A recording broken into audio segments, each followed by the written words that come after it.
was ruled by Oba Ozuluwa, a powerful and wise man.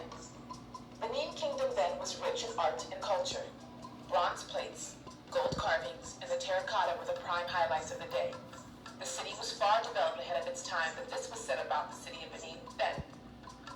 Quote, many towns and an infinity of villages, the capital city itself being enclosed on one side by a wall 10 feet high.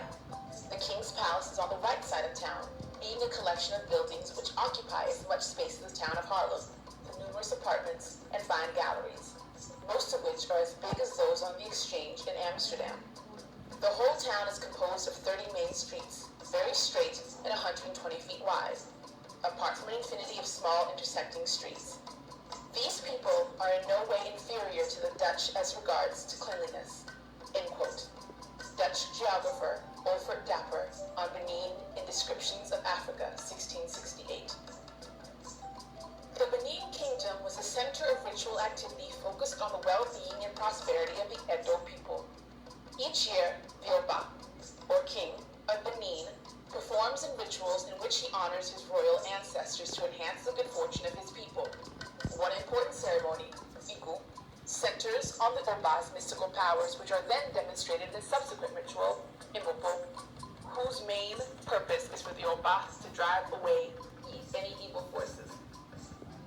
The Oba sits in a red pavilion, red being a threatening color to help force away evil. Later, he dances with an ivory gong, striking it to repel malevolent forces. Idia was born in the area of Isi in Benin Kingdom. Her parents never wanted her to marry the Oba, a very beautiful woman whose beauty was marred by an herbalist by 2 large incisions on her head. The incisions were meant to disfigure her, but this became the main source of attraction and respect from Oba Ozuluwa. Oba Ozuluwa died after a peaceful reign. He left the kingdom in the hands of his wife and his 2 sons, one a warrior giant, and the other the Portuguese baptized Osawe, also known as Isiki. The quest for a new Oba Benin had begun. The wisest and most powerful one would rule the kingdom. With the help of Idia, who mobilized an army around Isiki, he went on to defeat his brother. Oba Isiki became the 16th king of Benin. His brother then later went to rule Udom, which is about 20 miles away from Benin.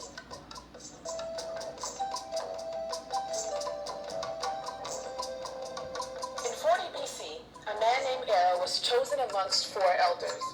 It was these people that came to be known as kingmakers in later days.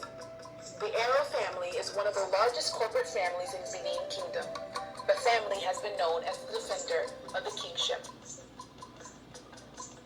After the barbaric tradition of killing the king's mother was successfully abolished by Isiki, his mother was restored back to the palace, and there she was crowned the Queen Mother. She became the first Ioba.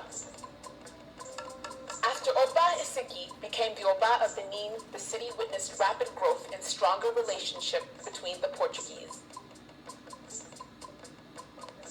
During this period, the Benin Kingdom was witnessing several inversions from his neighboring Igala peoples. Most of the battles she, Idia, went and fought like a man. There were situations she would dress like a man in battles. The battles she didn't fight, her military council brought victory to the throne. Even when assassination attempts were made against the throne, Queen Mother Idia, through her powers, protected her son and kept the unity of the city. As time went on, Benin Kingdom witnessed a lot of developments under the reign of Queen Idia. Trade, arts, and commerce were the pride of the day. Under her reign, the kingdom witnessed advent of the missionaries into the region. It was said she ruled and established a royal court that would go on par with that of Queen Elizabeth I and that of Queen Candace of Ethiopia, who reigned at the time of Christ. Such grace and style with one woman. Apart from her military strength and her ability to make the land prosper through different sources of commercial activities, she was also seen as a spiritual figure during festivals held in the kingdom.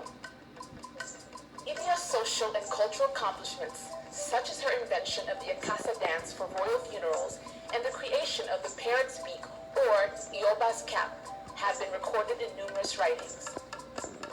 A great woman of power,